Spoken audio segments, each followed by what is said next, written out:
Kita lanjutkan kuliah perancangan pabrik kimia ini. Kita sudah sampai ke video yang keempat ya. Nah, pada video 1, 2, 3 kita bahas pengantar umum perancangan pabrik kimia. Nah, sekarang pada video keempat dan mungkin beberapa video berikutnya kita akan bahas topik berikutnya, yaitu flow sheeting. Kita minta tinta dulu.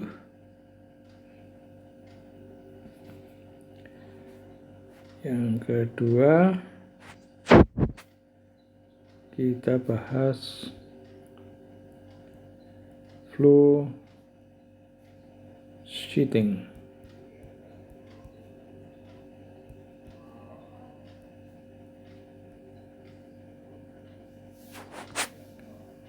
Apa ini? Ini adalah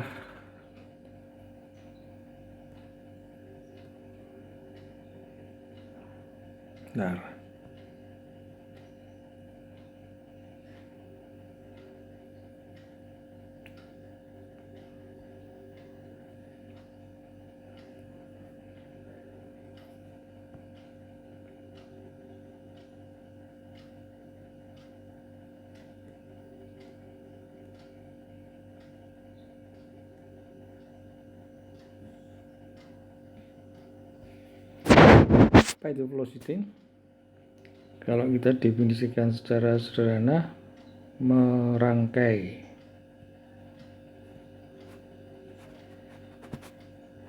alat-alat untuk menjalankan proses tertentu. Karena pabrik kimia itu pada hakikatnya adalah rangkaian dari alat-alat.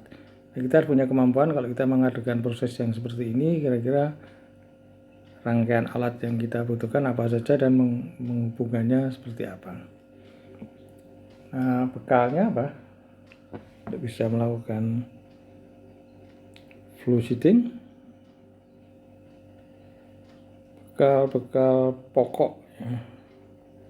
Banyak sekali bekalnya.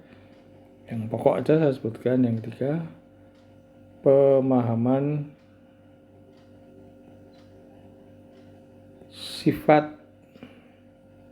sifat bahan. Yang kedua adalah pemahaman prinsip peralatan.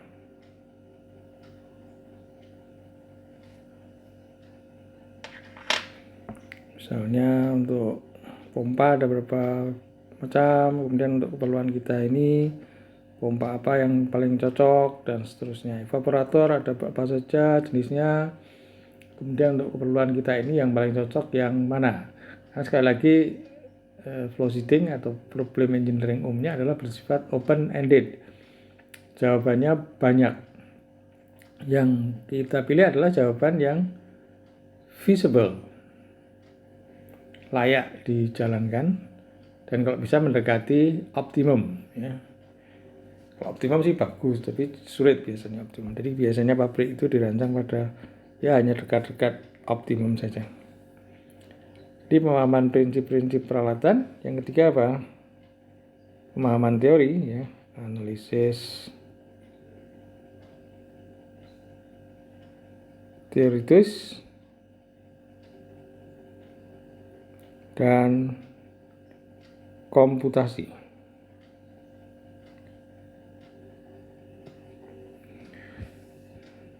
Dan jawabannya sekali lagi banyak. Yang kita pilih adalah yang feasible dan kalau bisa yang mendekati optimum. Nah, ini dan lain-lain masih banyak bekalnya ya. Kita sebut 3 yang paling pokok. Kemudian pengantarnya sudah saya berikan sebelumnya. Nah, sekarang kita ambil sebagai contoh kasus satu saja.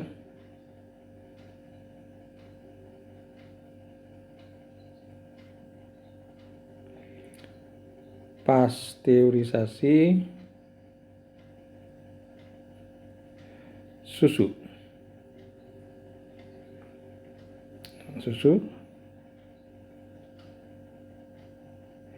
Ini adalah apa isinya? Ya, zat-zat protein dan sebagainya, lemak ada juga. Dia banyak apa? Air ya. Di 90% air. Sehingga sifatnya ini seperti mendekati air, yaitu larutan atau cairan yang relatif encer ya. Tidak terlalu pekat. Kemudian ada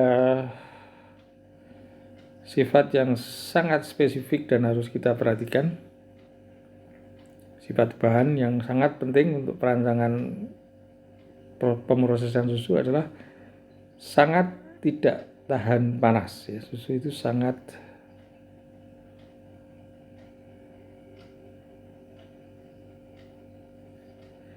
tidak tahan panas, atau sebenarnya lebih tepatnya suhu tinggi ya.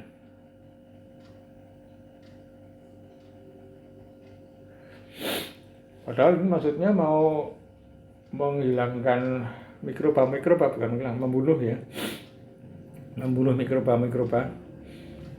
Nah, kita harus mengkompromikan membunuh mikroba dengan suhu agak tinggi. Namun kalau suhu agak tinggi, susunya bisa mengalami perusakan. Sehingga kita harus kompromi sekali. Suhunya cukup tinggi untuk membunuh atau mematikan mikroba, namun tidak cukup tinggi dan waktunya sebentar agar supaya tidak terjadi perusakan susu.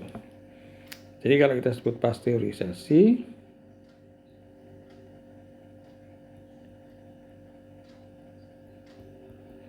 ini adalah kita punya susu segar.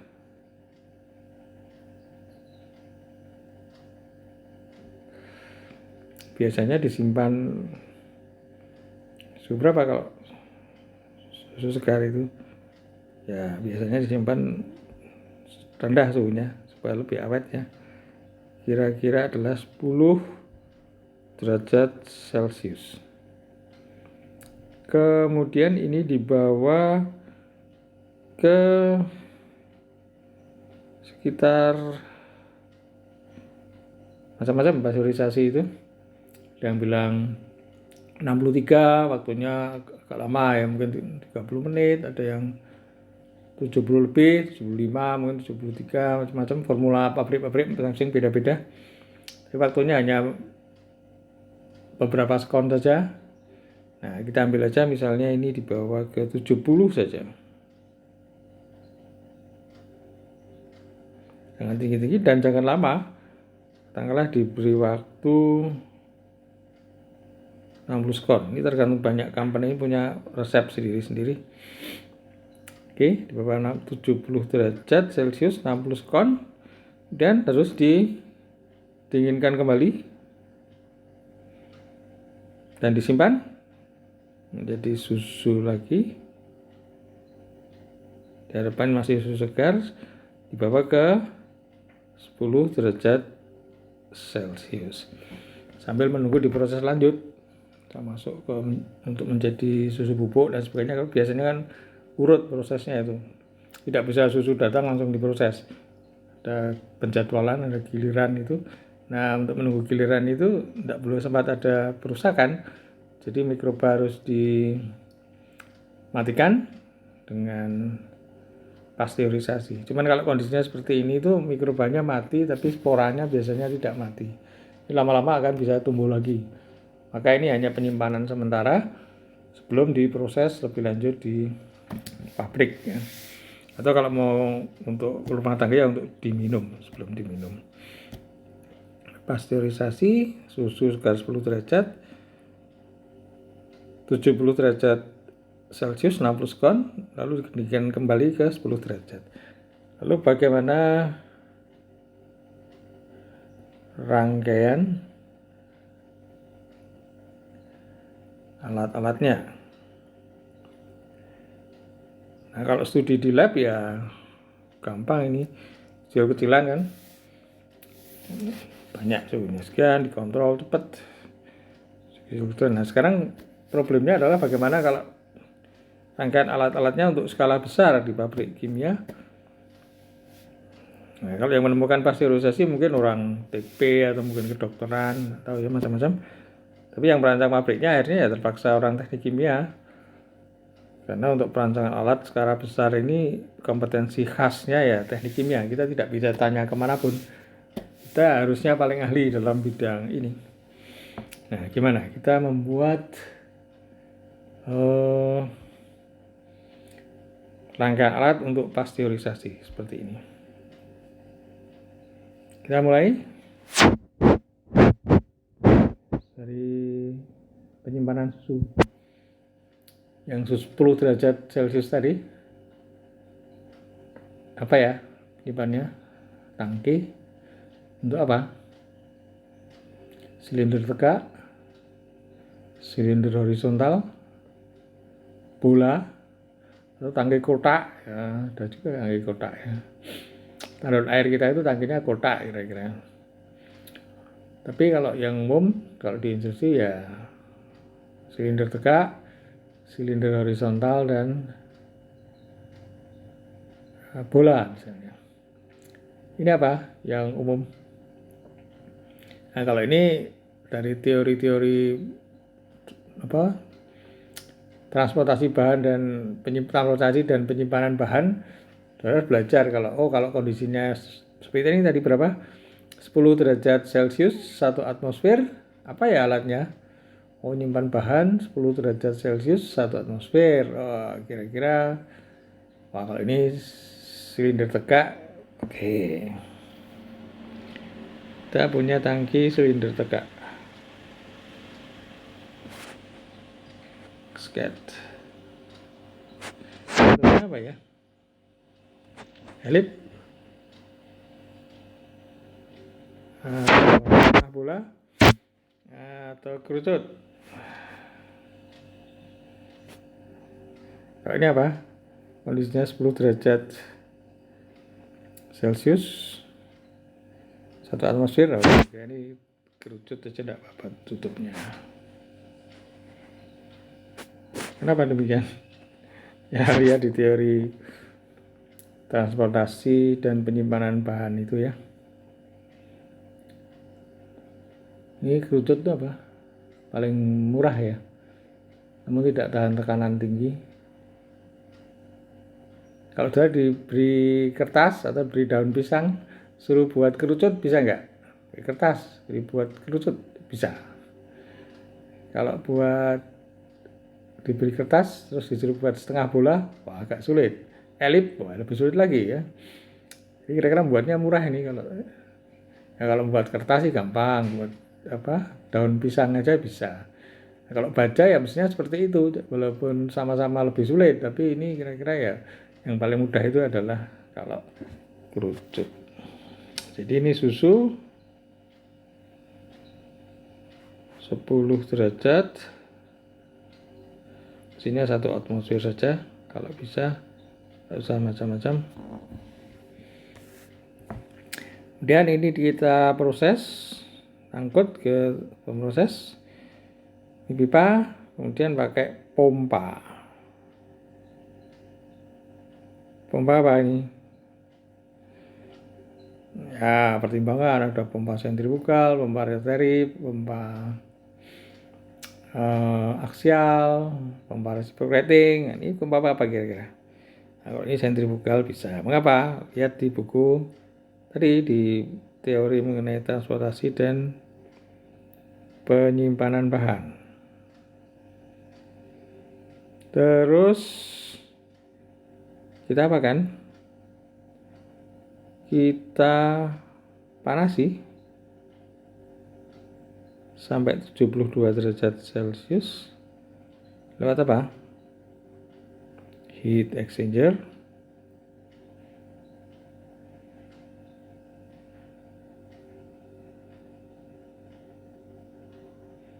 Ini masih 10 derajat Celcius. Ini sudah menjadi tadi sekitar 70, harus pas kalau ini ya, 10 derajat Celcius. Ini ada pemanasnya. Kalau 70 derajat pemanasnya apa? Nah, ini steam bisa ini. Steam jenuh. Ini embunan.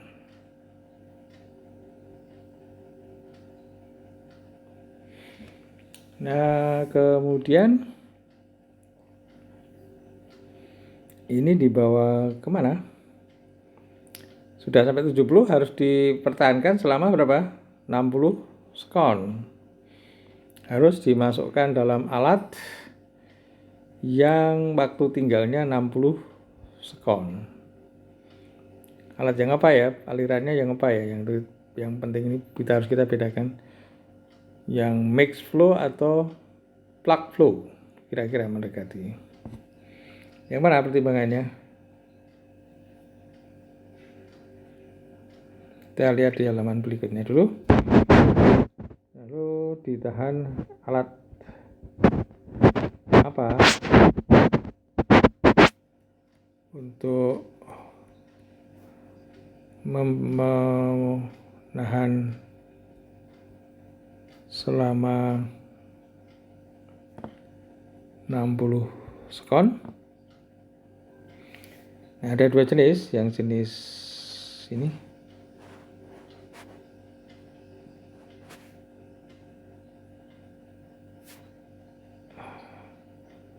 Ini yang jenis apa ini? Mixed flow ya.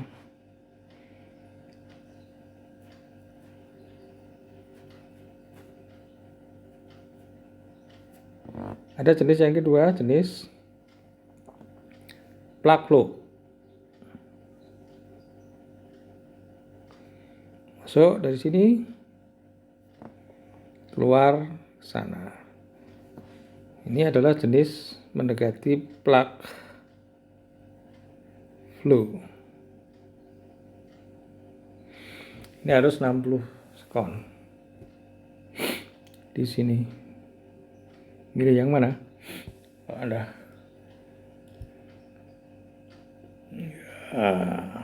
Kalau saya sebutkan jawabannya, kira-kira saudara, oh ya begitu, betul. Sudah tahu teorinya itu.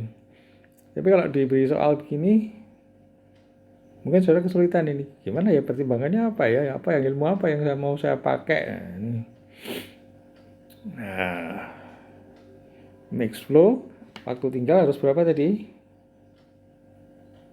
60 sekon. Ini waktu tinggal juga 60 sekon.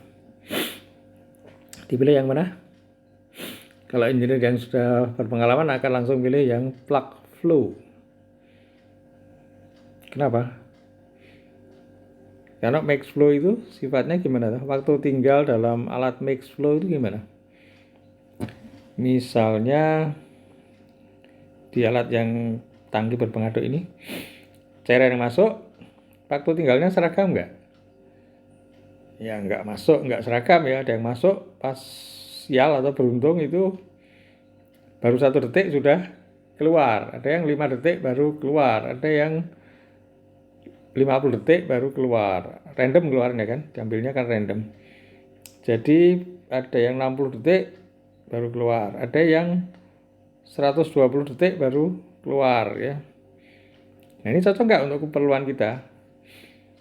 Kita kan harus menahan 60 sekon, kalau bisa pas semuanya 60 sekon, tidak ada yang kurang, tidak ada yang lebih. Kalau kurang, belum ada mikroba-mikroba yang belum mati, pasteurisasinya belum sempurna. Kalau terlalu lama, itu apa? Perusakan susu sudah mulai terjadi. Makanya tidak boleh karena ada yang kelebihan, ada yang kurang, tidak seragam waktu tinggalnya. Kalau yang plug flow ini lebih cocok karena apa? Sama-sama berjalan, meskipun yang tengah sedikit lebih cepat dari yang di tepi, namun sama-sama berjalan dan ini mendekati seragam kecepatannya. Lebih mendekati seragam dibanding yang mixed flow ini. Akibatnya apa? Waktu tinggal dalam pipa ini praktis hampir sama waktunya, tidak banyak bervariasi. Nah, ini lebih baik yang plug flow. Ini dipilih ya.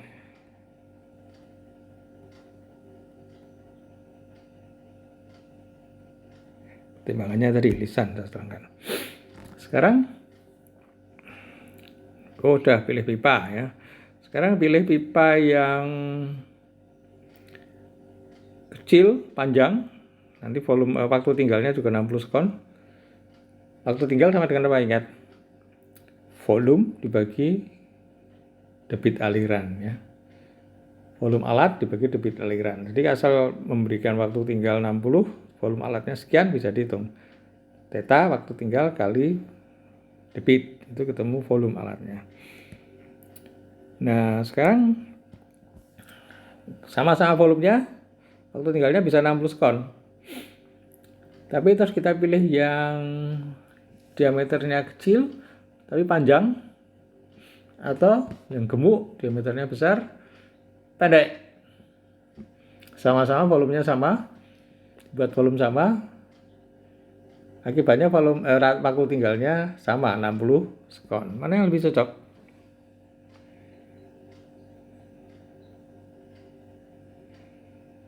Kecil panjang atau besar tapi pendek?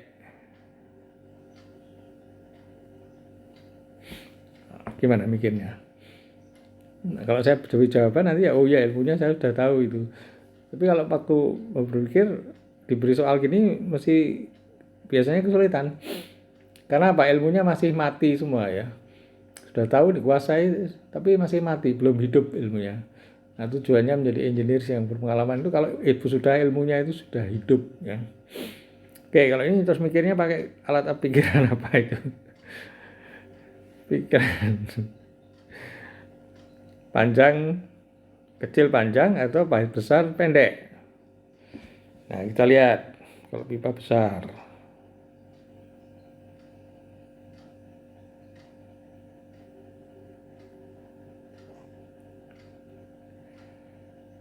Nah, tapi pipa yang umum dulu ya.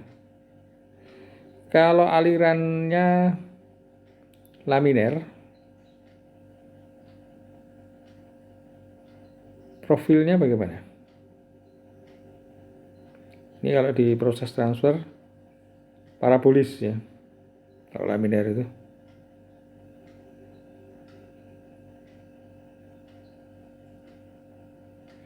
Gini. Kalau yang turbulen gimana?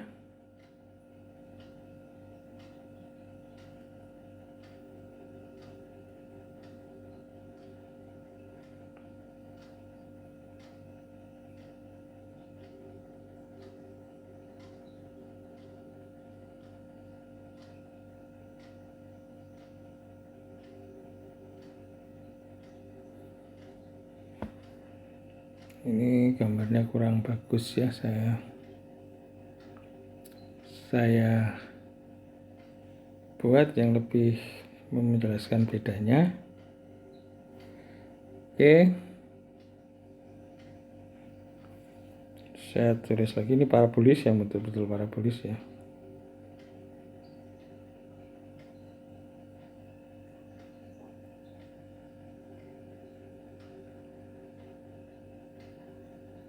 Parabolis, kalau ini lebih ini gemuk ya. Turbulen, ada persamaannya sendiri-sendiri. Diinginkan yang mana? Ini yang dipilih ya.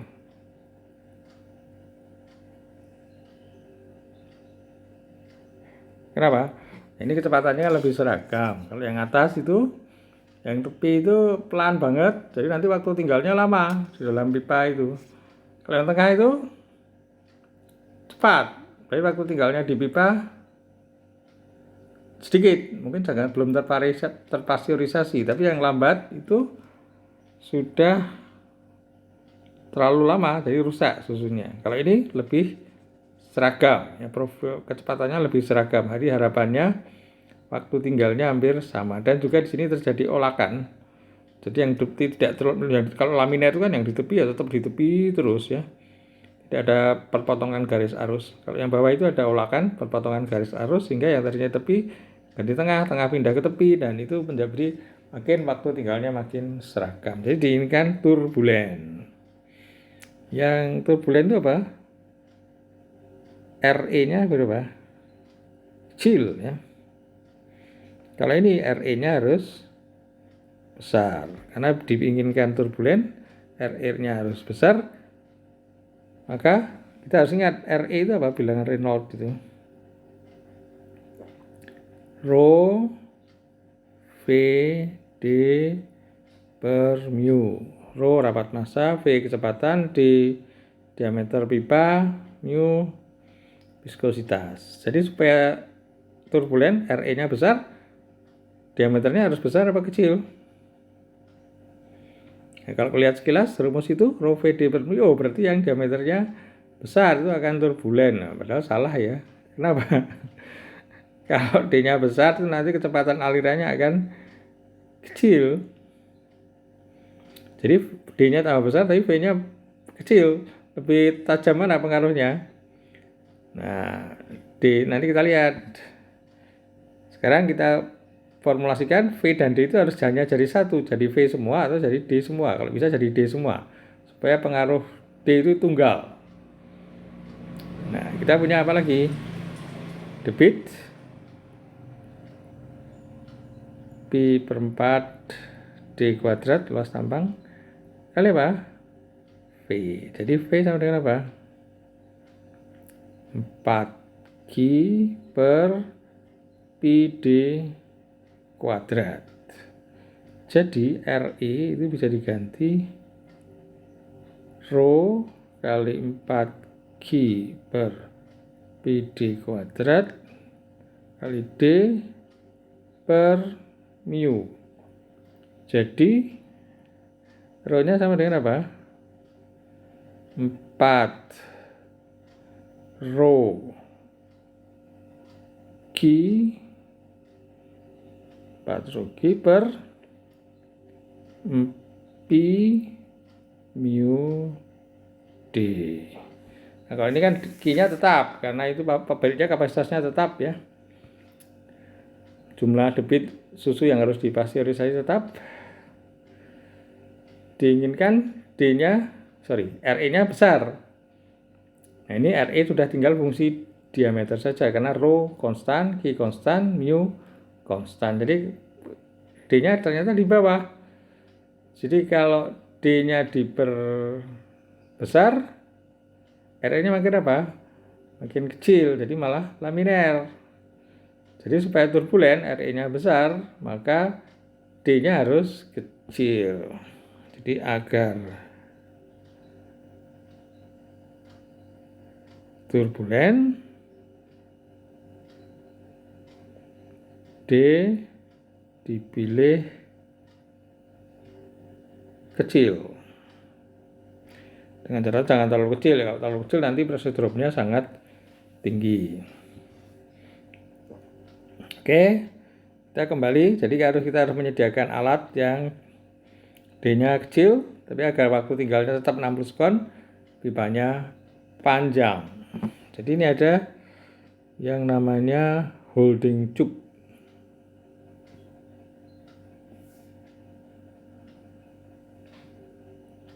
Ya, mungkin tidak usah dibuat lurus semua ya. Jadi bisa dibolak-balik sana sini sana sini sana sini. Namanya holding tube. Tabung penahan. Ini waktu tinggalnya berapa? 60 sekon. Ini diameternya harus sama gambar pipanya itu ya.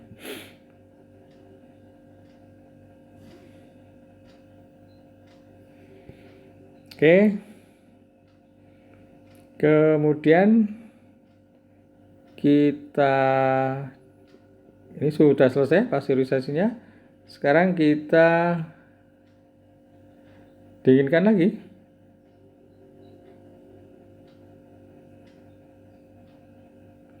Sampai 10 derajat.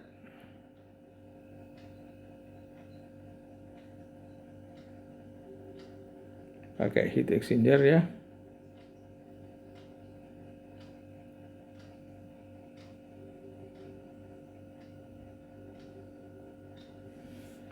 Heat exchanger ini adalah cooler pendingin. Ini harusnya masuk. Terus ini ada pendingin.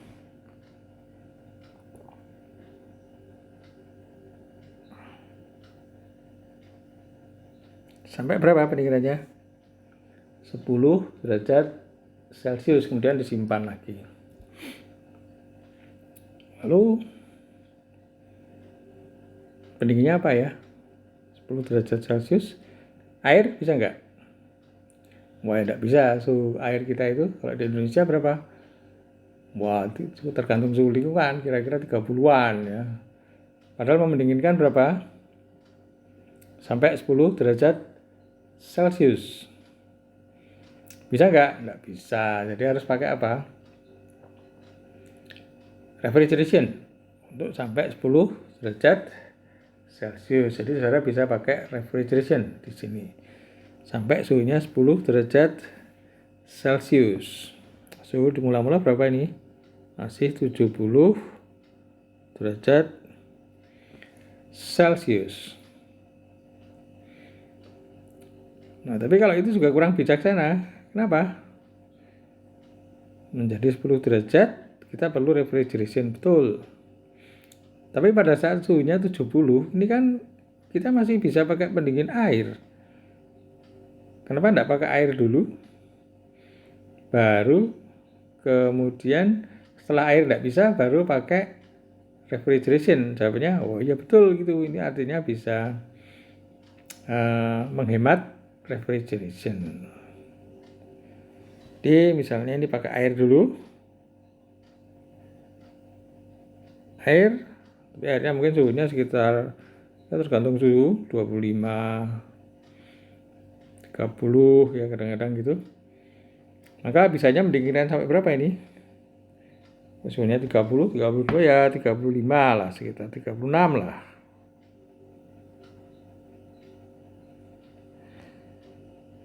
Nah sekarang ini sudah tidak bisa dengan air, baru pakai refrigeration.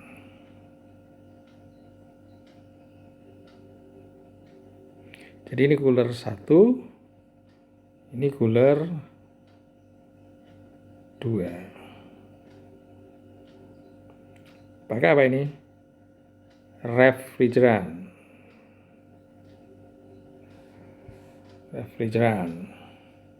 Nah ini suhunya sudah berapa?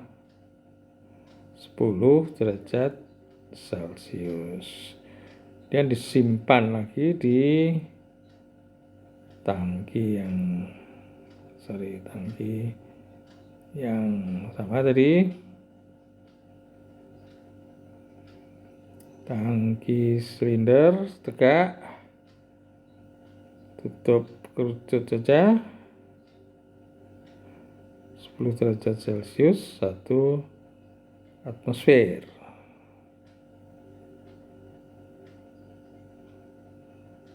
Ya. Oke, ini logis nggak nih? Logis ya. Bisa nggak jalan kalau dibuat pabriknya ini kira-kira? Ya bisa. Sekarang hitung tangki-tangki, heater ini ya, heater. Kemudian ada holding tube, kemudian ada cooler 1, cooler 2. Oke, sip, ini jalan ya.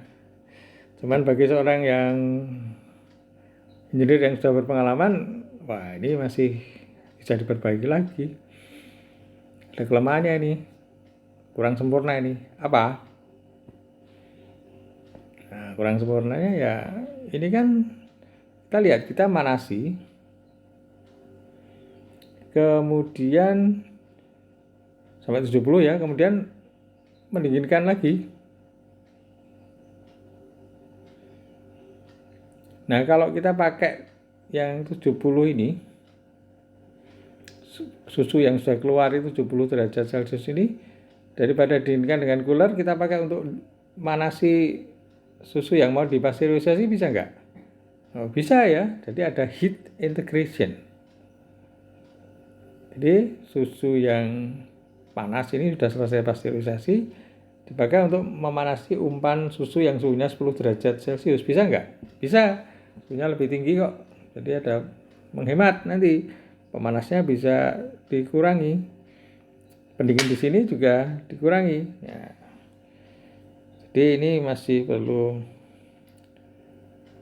bisa diperbaiki. Jadi proses sudah oke.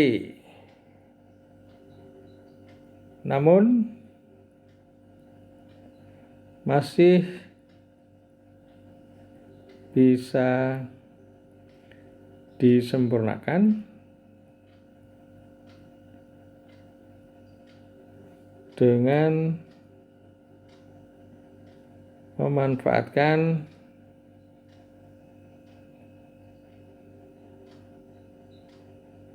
prinsip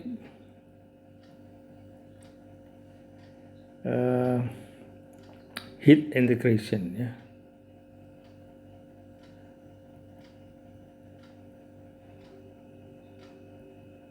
Jadi cairan yang panas mau didinginkan, dipakai mendinginannya dipakai untuk manasi cairan yang mau dipanaskan. Jadi itu tujuannya apa tadi? Penghematan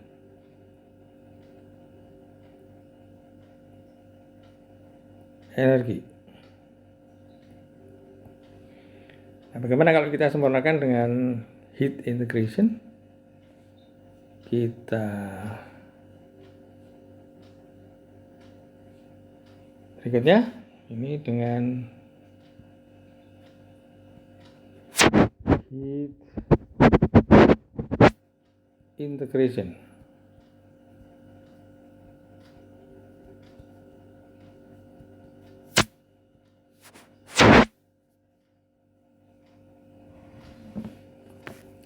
Sama seperti tadi, kita ulangi, cuma ada pemanfaatan panas saja.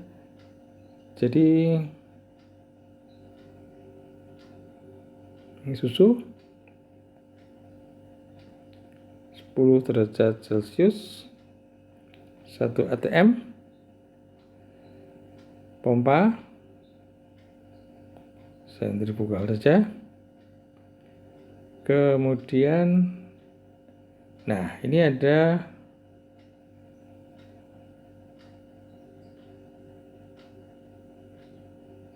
pemanfaatan panas. Dengan pemanas ini untuk yang manasinya ini dengan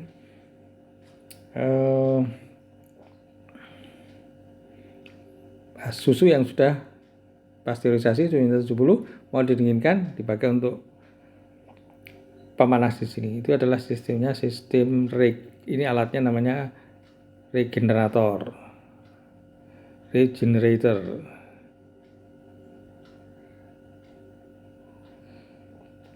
Bisa mencapai suhu berapa ini? 70 enggak? Oh ya enggak bisa, pemanasnya hanya suhunya hanya 70 kok. Jadi paling ini kan T1 ya. 10. Ini menjadi T2, enggak tahu ini. Kemudian ini masih dipanasi lagi. Karena belum mencapai 70. Enggak bisa karena pemanasnya masih suhunya hanya 70. Ini baru heater. keluar, ini baru suhunya 70.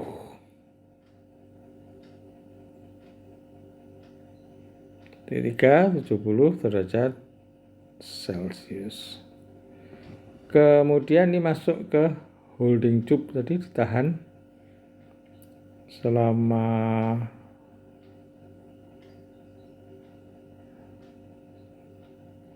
theta 60 sekon. Ini alatnya apa? Holding tube. Holding tube. Ini terlalu dekat, hapus.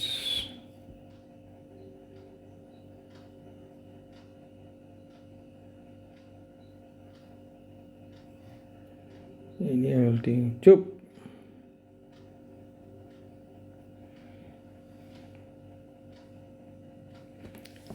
Nah, sekarang ini suhunya masih 70 ini. Sama ini 3. 70 derajat Celcius. Nah, ini dipakai untuk apa? Pemanas di sini.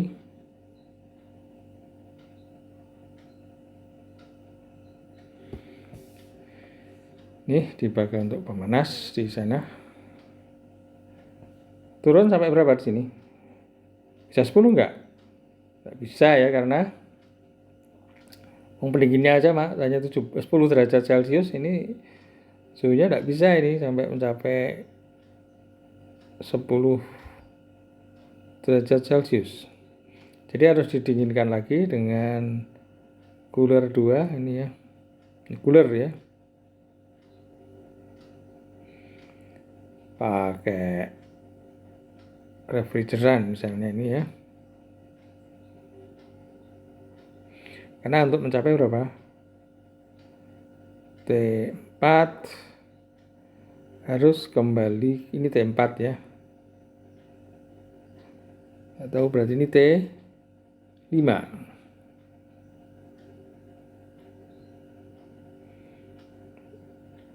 Sebentar.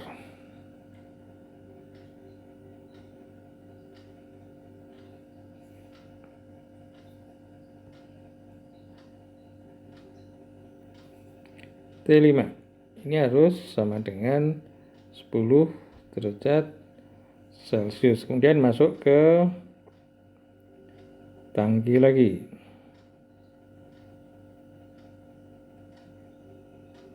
Sepuluh derajat Celcius 1 atm. Nah, ini kita sudah memakai prinsip refrigeration. Bukan regenerator ya. Lalu berapa sih panas yang bisa dihemat? Saya perlu ngitung ini. Kalau mengusulkan ide ini, mesti ditanya, lah ini alatnya kayak tambah macam-macam ini ya, ini jauh lebih banyak dan seterusnya. Dan sistemnya saling ketergantungannya tinggi. Ya, ini belum saya gambar, ini ada steam ya.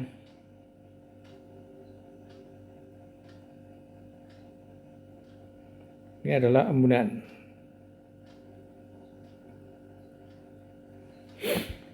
Lalu pertanyaannya, kalau mengusulkan gini harus sudah jawab, ditanya sudah masih berapa persen sih energi yang bisa kita hemat. Nah, ini harus saudara bisa jelaskan. Hitungnya gimana? Nah, saudara beri tugas nih, untuk PR ya, bukan PR ya, sudah latihan sendiri. Berapa panas yang bisa dihemat?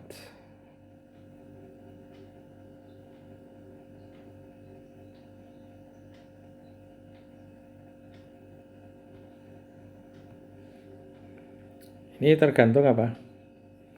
Regenerasinya sampai regeneratornya mendingin sampai berapa? T4. Ini tergantung terdefinisinya. Terdefinisinya efisiensi regenerasi. Apa itu? Panas yang diperlukan kalau tanpa refrigeration, ya sama tanpa regenerasi itu MC.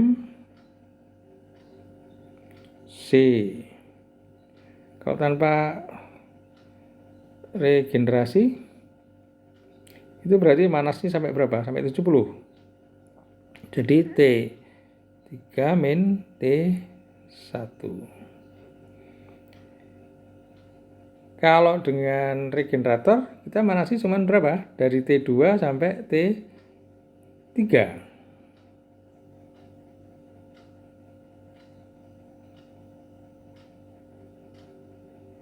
Bisa juga dinyatakan dalam persen. T3 min T1 per T2 min T3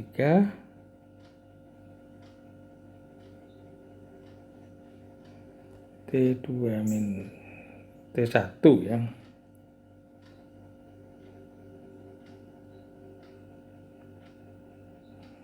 Kok T2 min T3 toh?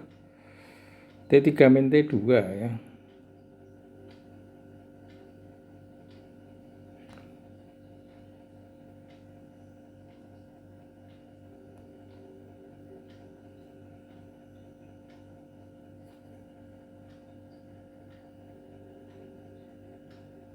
Kalau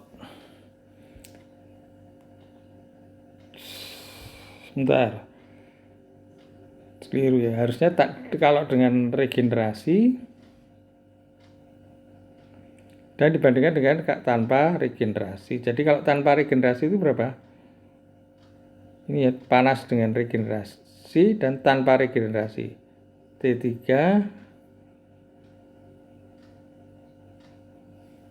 saya salah ini, T3 min T1 ini tanpa regenerasi. Kalau ini dengan regenerasi kita cuma manasi dari T1 sampai T2. Jadi MC T2 min T1 ini dengan regenerasi. Panas kalau pakai regenerasi itu hanya butuh MC T2 min T1. Kalau tanpa regenerasi butuh MC T3 min T1 kali 100% atau T2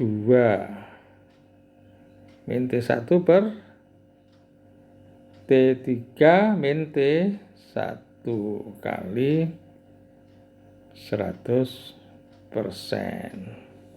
Jadi apa? Tergantung nilai apa? Nilai T2. Konsekuensinya apa? Kalau T2 terlalu kecil,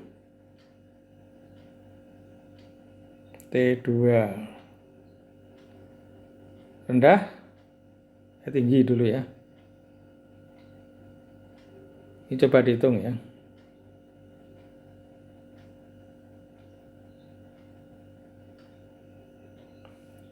Tergantung T2 ya. T2 tinggi, maka apa? Penghematan akan makin banyak.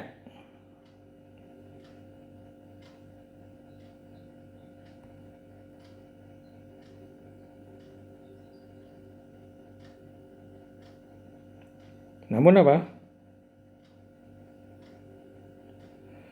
Kalau T2 ini itu mendekati 70, lalu apa yang terjadi? Yang dihemat banyak karena T2 itu mendekati T3. Cuman apa konsekuensinya?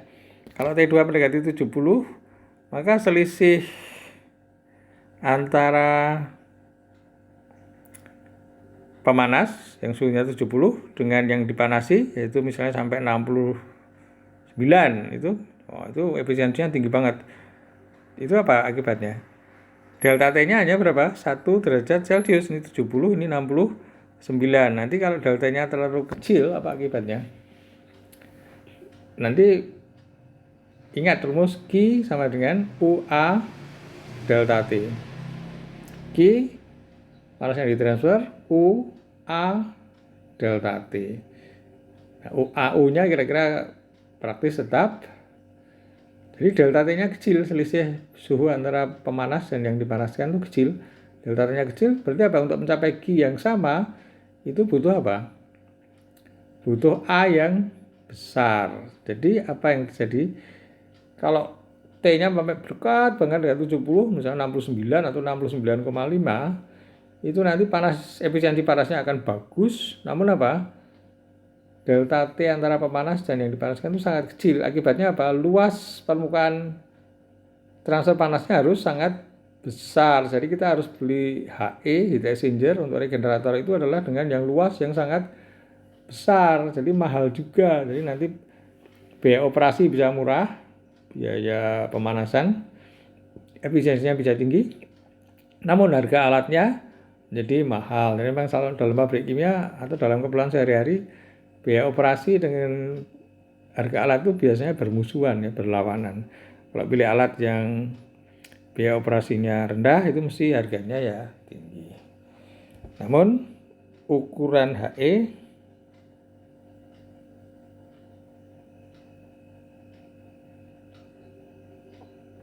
A akan sangat besar. Jadi mahal.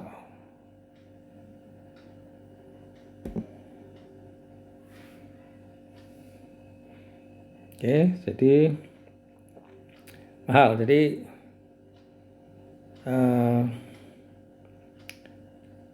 relatif biaya totalnya nanti akan sama saja.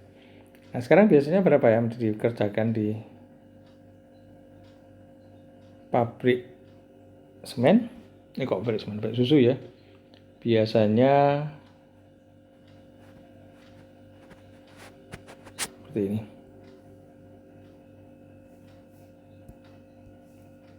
Ini regenerator. Masuk T1 tadi 10. T2 ini pemanasnya pakai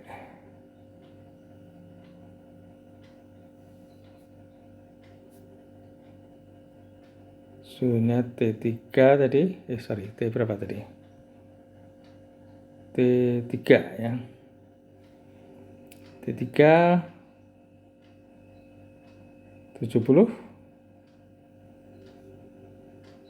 Ini keluar T2. Biasanya selisihnya sampai 2 derajat, jadi 68. Jadi otomatis T4 berapa di sini? Ya, tinggal neraca panas saja, 10 sampai 68. Ini 70 sampai turun jadi berapa? Ini mesti 12 derajat Celcius ya. Jadi delta T-nya hanya berapa ini? Hanya 2 derajat. Nah, jadi Q sama dengan U A delta T. Delta T kecil, A besar ya.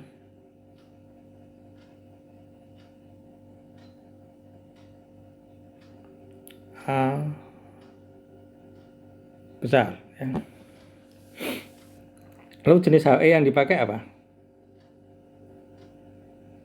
Ini pertanyaan lanjutan.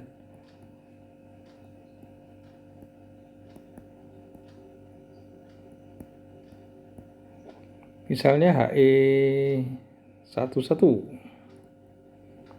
HE12, HE24 misalnya, dan lain-lain. Pilih mana? Kalau saudara, wah bingung juga ini pakai HE apa ini ya? Ya HE untuk regeneratornya. Padahal ilmunya sudah diajari juga ini, tapi sudah tahu juga, saudara masih ingat juga. Tapi biasanya kalau ditanya gini belum keluar ilmunya tadi, masih mati ya, belum hidup ilmunya. Nah kalau ini satu-satunya yang bisa dipakai apa? Itu HE11, karena ini kan ada cross temperature toh. Yang pendinginnya itu dari 70 sampai 12. Yang diinginkan dari 10 sampai 68. Ada saat di mana pemanas itu suhunya lebih rendah daripada yang didinginkan. Jadi harus yang pakai bolak-balik tidak bisa ini. Jadi HE12, 24 dan sebagainya tidak bisa ini. Satu-satunya yang murni counter current, yang dipilih harus ini.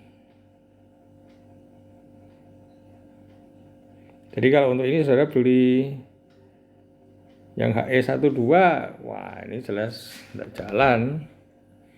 Harus yang satu-satu murni counter current. Ini dalam proses pasteurisasi yang sederhana itu banyak sekali engineering judgment yang harus keluar ya. Nah, saudara mestinya harus punya ilmu yang hidup tadi ya. Coba hitung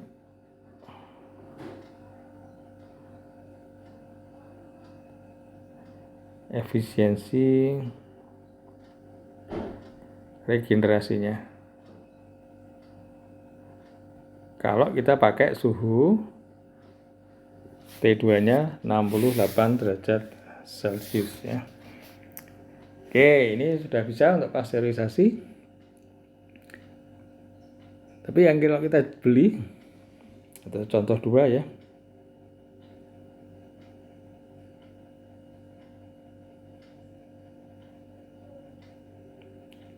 UHT untuk susu. Kalau pasteurisasi tadi kan mikrobanya mati, tapi sporanya nggak mati ya. Jadi nanti kalau lama itu nanti akan sporanya jadi mikroba ya busuk nanti susunya.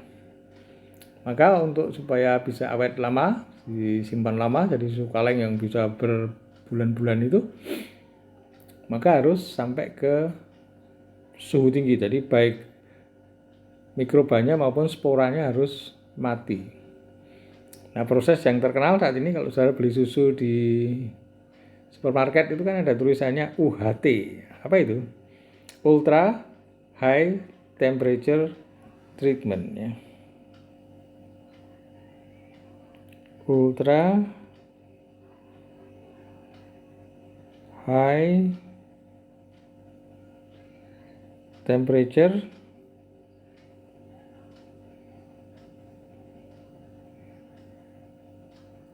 kalau lengkapnya UHT treatment ya, pemrosesan ultra high temperature ya. Ini gimana? Ini semua diharapkan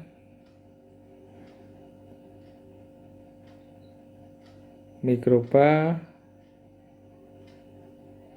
dan sporanya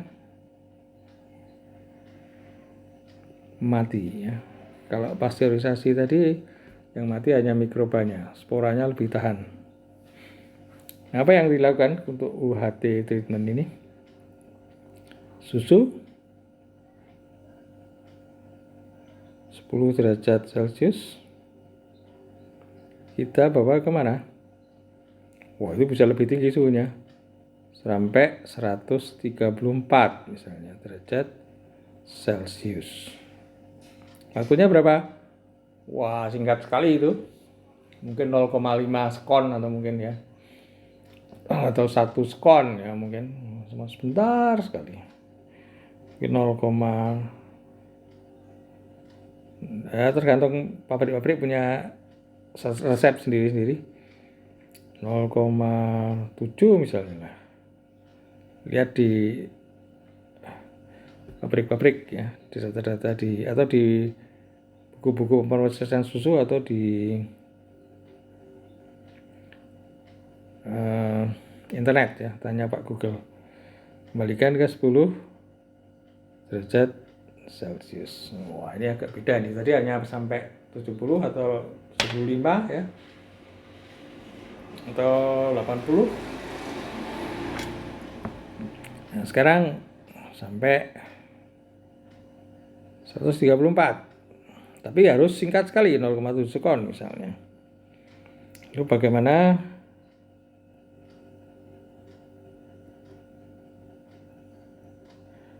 rangkaian alat-alatnya.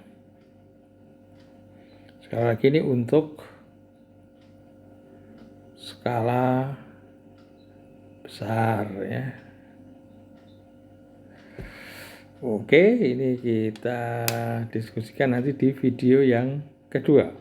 Kita bahas ultra high temperature treatment untuk susu. Kita akhiri dulu video yang keempat itu. Bagi video yang keempat ini, terima kasih.